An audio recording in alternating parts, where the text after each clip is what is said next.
Hello, welcome back to Data Leaps. This is an episode of the Diary of a Solution Architect. In this series, I typically cover my personal experiences, advices on how to navigate career in data. I also interview my friends on their perspectives, their experiences, and their advice. In today's episode, we're going to talk about building a personal brand. So to start out with, you want to know why you're building a brand. So your brand on social media, LinkedIn, YouTube, TikTok, what you put out there in the world. Some of my friends want to build a personal brand because they want to get a better job later down the line. They want to maybe start a consultancy. So if they have a reputation, they have a brand, people will come and buy their services.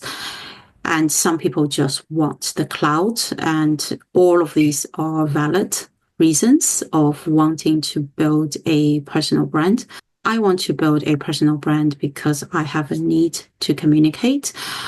When I learn something, I learn it best by communicating it with someone else, which is why I don't care so much about the SEOs of my YouTube channel or my website, because I'm not doing this to get business or get noticed by employers.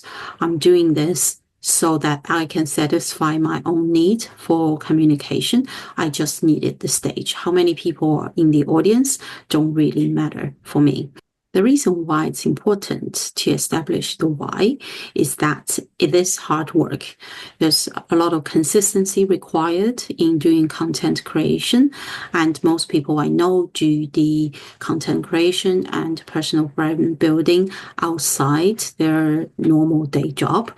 And I haven't met anyone that don't have a following or audience already and just said, I will quit and do my brand building from scratch, right? Like most people quit and do full-time content creation when they have an audience already, which means when you start out, when that hard work and consistency is already required, you have a day job that might require you to sacrifice your personal time to do this kind of things. So it's hard work. You want to go back to your original kind of starting point on why am I doing this when things get hard. The second reason being, the reason you do this is really important in dictating what brand you put out there and what content you create.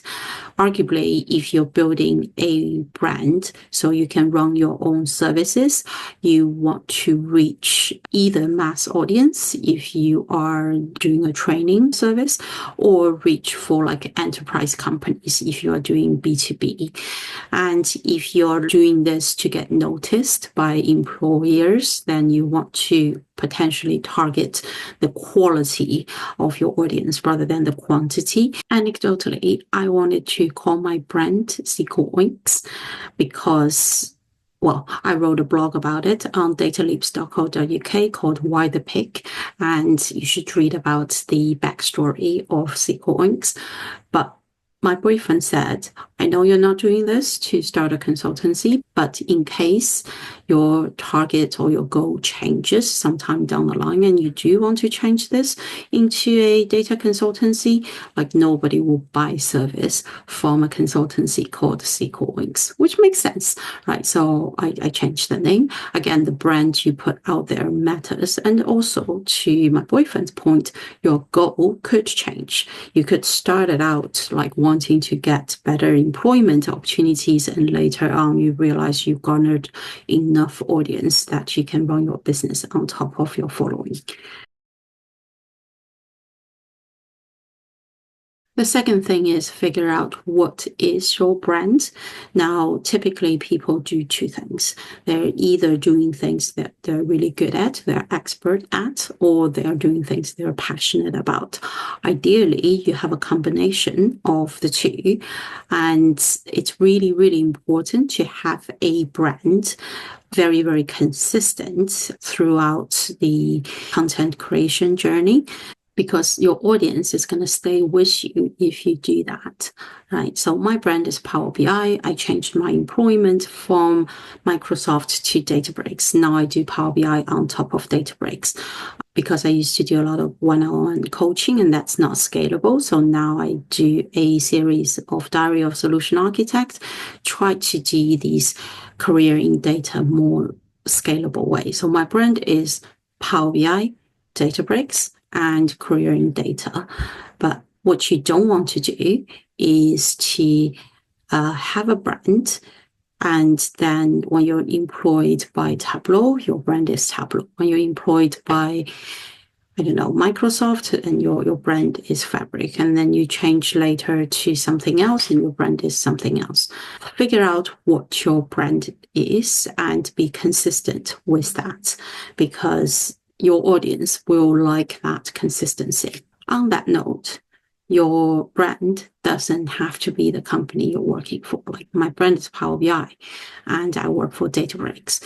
And you also don't have to be working for the vendor that makes that technology. Arguably, I do more Power BI work these days versus my Microsoft days.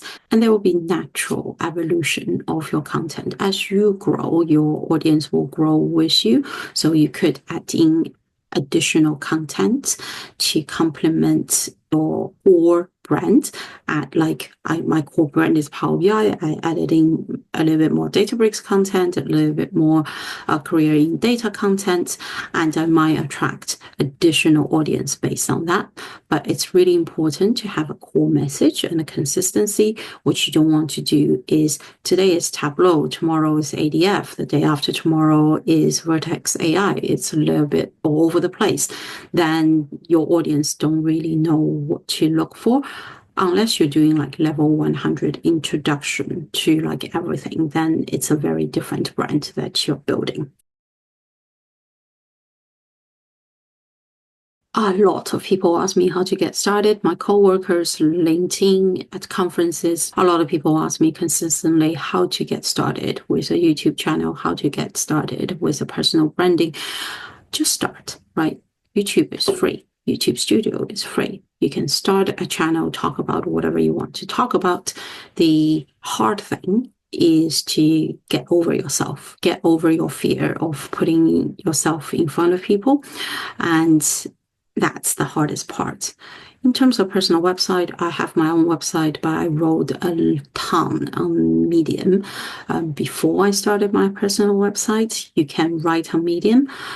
Medium started to put stuff behind a paywall, so I don't really like that. But you can write on other sites as well. That's free of charge. Depends on what audience you want to reach. You can write on LinkedIn, you can write on your personal blog, you can write on Medium. You don't have to hit certain threshold. Like you have to be good at something and passionate about something to create content. You don't have to be the top 1% of expert on this technology or subject in order to create content, because you're not creating content for the 1% of people that's better than you. You're creating content for the 99% of people that's not as fluent with the technology as you are and can learn from you. Also, like, don't forget offline stuff. Go to conferences and build your brand, build your personal connections in the conferences. Like, it is a very, very small world. Everybody knows everybody. Every time I go to a conference, it's my friends, it's my, acquaintances, it's my network that's all there. So like, it's the people that potentially will employ you. It's the people that will follow your content. So don't forget that offline connection in addition to your online presence.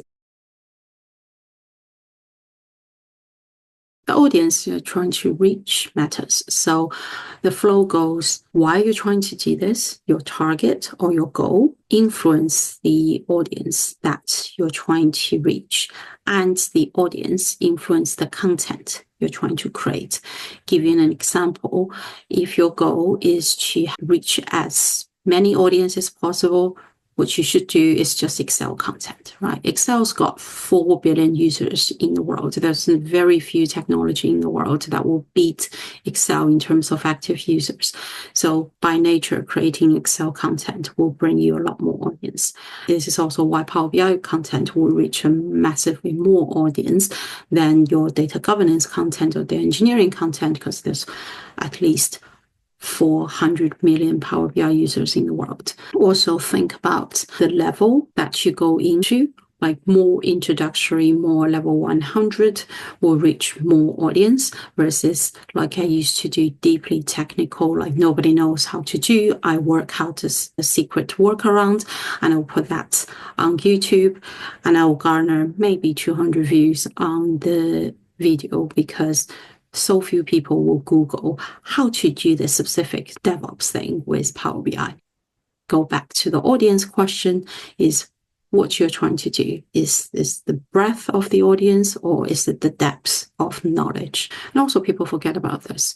Everybody's very passionate about the Fabric, the Databricks, the Snowflake, the Redshift, the BigQuery, how to do things with these technologies. Oftentimes, it's the principle of how to do data warehousing, how to do data engineering that matters more. If you do generic engineering principles, it might garner you more audience than like a specific technology.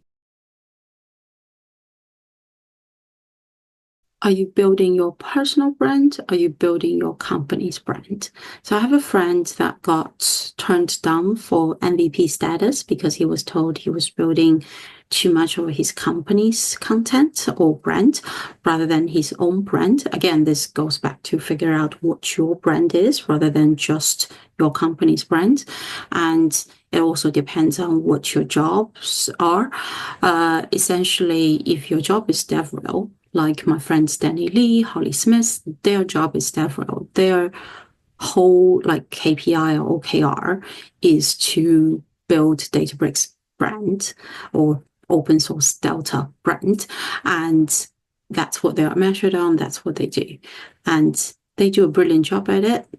And their personal brand grows with the Databricks brand.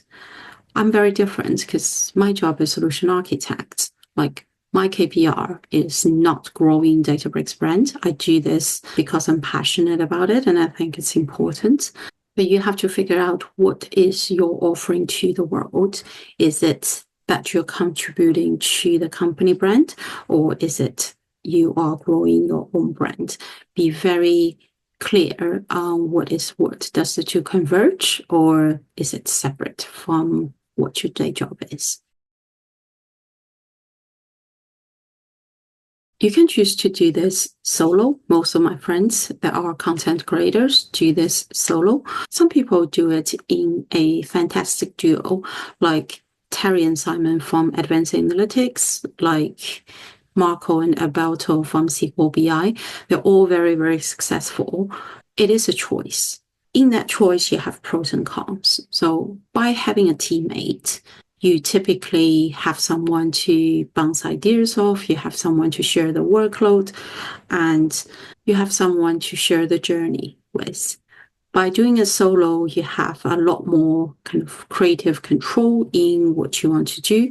You're also not committing to anyone, as in if I don't have time and I take a month off and don't create any content, I don't feel bad I failed anyone on the delivery schedule. So if I were to do this, I would prefer to do a solo branding, and I have full creative control for kind of scheduling freedom with it. And then do a partnership with my friends that are also content creators. So we can do short-term project collaborations, but we don't have to have like long-term commitments. And this is just because I personally have commitment issues, and you can choose whatever you want to do in terms of doing it solo or doing it in partnership with someone. The next bit is you do need a support system. Like I said, it's hard work, it's consistency, it's creating content every week, every month, whatever schedule that you're comfortable with. But you do need a lot of time outside work to do this, which means you need not just commitment from yourself, but also like support from your family and work to do this. It's really, really difficult when you have like, family obligations and demanding workload that bleed into personal times. I spent a lot of my time like writing a book, creating YouTube videos, writing blogs, doing stuff on coaching because I can, right? I don't have kids. I can do what I like to do. All the time is my time and I get to decide, and my boyfriend's supportive in me doing that. But if you have a kid and you have to like look after the kids, it's very, very different story. On top of that, your work needs to be supportive as well.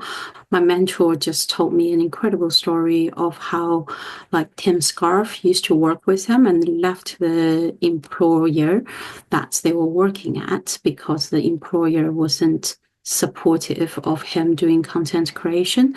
And it's a shame on them, I suppose, because Machine Learning Street Talk is one of the most popular channels out there. So if content creation, personal brand building is something you really like to do, and the employer says you cannot do that, then you have to do an evaluation yourself. Is content creation more important for you, or is it that this particular job that you're at more important for you? That's it. That's my rambling on personal brand building. I hope it's been helpful. And comments on what your thoughts are on personal brand building, and if there's any other content you want me to create to help you out, I'd be very interested in hearing that. Thank you for watching Data Leaps. If you think the content is useful, please like and subscribe to the channel. I would really appreciate it.